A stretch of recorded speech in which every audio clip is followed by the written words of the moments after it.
शिव शक्ति धाम दासना मंदिर में गाजियाबाद में महामंडलेश्वर यति नरसिंहानंद सरस्वती की गिरफ्तारी को लेके उस पे हम लोग जो गिरफ्तारी की है पुलिस, उसके खिलाफ हम लोग एक मीटिंग बुलाए हैं सभी सनातनी भाइयों बहनों को। 10 बजे वो मीटिंग जो पंचायत होगी 10 बजे के टाइम रखा गया है, कल 13/10/2024 को।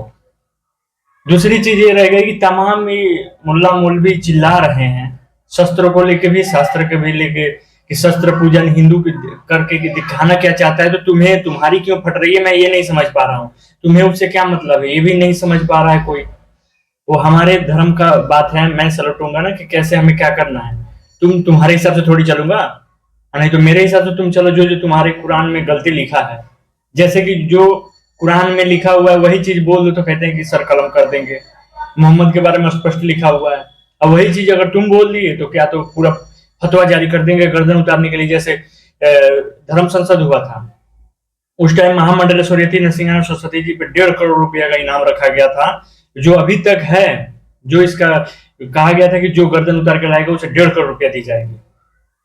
देवबंद के मोहल्ला अनाउंसमेंट किए थे, अभी भी वही है। और तमाम ये चिल्ला रहे हैं कि ये कर देंगे वो कर देंगे, पूरा मुस्लिम इकट्ठा होकर हम लोग। अबे भाई चिल्लाने की जरूरत नहीं है।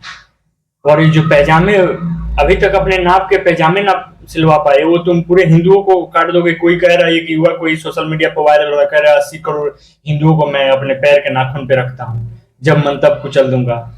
तुम्हारे बाप का राजा आया है, अभी वो चीज भूल गए। अभी तक एक ही घटना घटी थी कि अभी तक छोटा कपड़ा पहन के घूमते हो तुम लोग। महाराणा रणजीत सिंह के इतिहास तुम भूल गए। महाराणा रणजीत सिंह के एक काफिरों पे जो है, मुसलमानों पे, अरब जो है अफगानी पे, उस पे हराने के बाद बहुत बुरी तरह से मारे थे और काटे थे और बुरी तरह से हार गए थे, सरेंडर कर दिए और भीख मांग रहे थे जान के। तो यही महाराणा रणजीत सिंह ने आदेश दिया कि जो भी हमारे सामने पेश होगा वो औरतों के लिबास में, जो औरत एक कपड़ा पहनते हैं उस लिबास में तुम आओगे।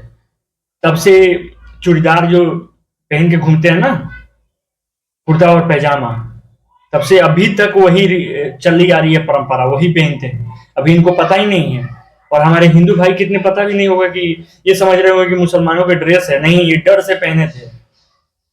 और महाराणा रणजीत सिंह जी के बदौलत ही अभी तक पहन रहे हैं। देख लेना तुम सभी मुसलमानों को चूड़ीदार पहनेंगे, कुर्ता पैजामा वही है। और तुम मुझे सिखाओगे? जब हिंदू अपने आप पे आ जाएगा ना तो तुम समझना। फिर अभी तो छोटे छोटे काम किया जा रहा है कि दुकान का ये थूक जिहाद क्यों चला रहे हो भाई? हलकतिया क्यों कर रहे हो? थूक थूक के तुम पेशाब करके जूस पियाओगे किसी को भी। और जो हिंदू मूर्ख है वो पीते हैं जाके जिले जाके वहां बिरयानी फलाना ढिकाना सब खाते हो, बर्गर, उसमें थूक के वो खिलाते हैं। बिना थूके हुए उनका पूरा ही नहीं होगा। मुसलमानों का बिना थूके हुए उसमें खिला ही नहीं सकते हैं आपको। अब पेशाब का घटना आ रहा है, क्या क्या नहीं मिला रहे हैं कि कोई इधर मध्य प्रदेश में डॉक्टर पकड़ा गया, वो क्या कर रहा है कि नसबंदी, वो ऐसे नपुंसक होने वाला लड़कों को, मर्दों को या औरतों को दे दे रहा है दवा। जो उसके पास फेमस डॉक्टर है, उसके पास इलाज कराने जाओ तो वो अंदर अंदर चुपके से उसी में दवा में लिख देता था नपुंसक होने का टैबलेट की, खाते रहो ऑटोमेटिक तुम्हारा वीर्य नष्ट, यानी तुम लड़का भी नहीं पैदा कर सकते। तो तुम ऐसे ऐसे षड्यंत्र रचते हो, वही चीज कह दिया जाए तो क्या तो सर तन से जुदा हो जाएगी।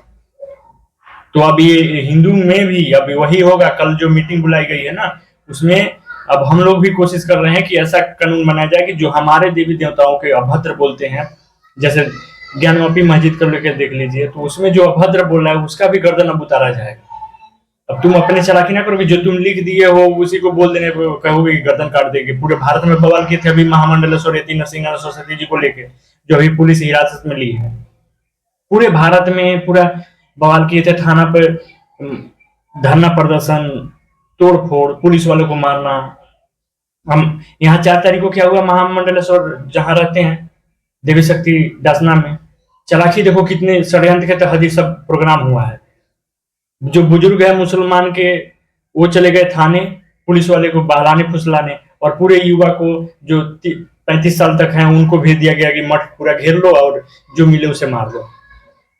वो तो वहां की जो सुरक्षा है उससे धन्यवाद कहना होगा कि वो तुरंत एक्शन लिया और तुरंत एसपी को भी फोन कर दिया कि यहाँ पूरा हंगामा हो गया है, यहाँ जान माल की पूरी खतरा है, तुरंत फोर्स उतारिए इमरजेंसी में। नहीं तो इनका षड्यंत्र देखो, बुजुर्ग चले गए पूरे थाने में कि हम लोग शांतिपूर्वक रिपोर्ट लिखाने आए, इधर युवा को पूरा भेज दिए मठ पे कि जाओ तुम चारों तरफ से घेर के और इन्हें जो भी मिले उसे कत्लेआम कर दो। तो ये है शांति प्रिय। और खुलेआम कहोगे कि किसी के गर्दन काट देंगे, वो संविधान के दायरे में आता है। कोई कुछ कह दे बस कि हाँ मोहम्मद ने ऐसे किया था अपने जीवन काल में, तो कहोगे कि नहीं तुम कैसे कह दिए, गर्दन काट दोगे। तो तुम्हारे ही किताब से पढ़ के तो मैं सीखा हूं, तो फिर अपने किताब को चेंज करो जिसमें लिखा हुआ है। जैसे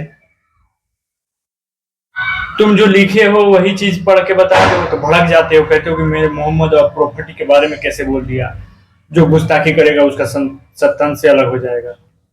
तो सल्तन से अलग जाकिर नाइक के करो ना। जाकिर नाइक तो खुलेआम बोलता है वीडियो में अपना, जो तुम्हारे बहुत बड़ा धर्म गुरु है आज के डेट में, जो हिंदुस्तान छोड़ के भगौड़ा घोषित हुआ है, भागा है, उसकी सर्कल में करो।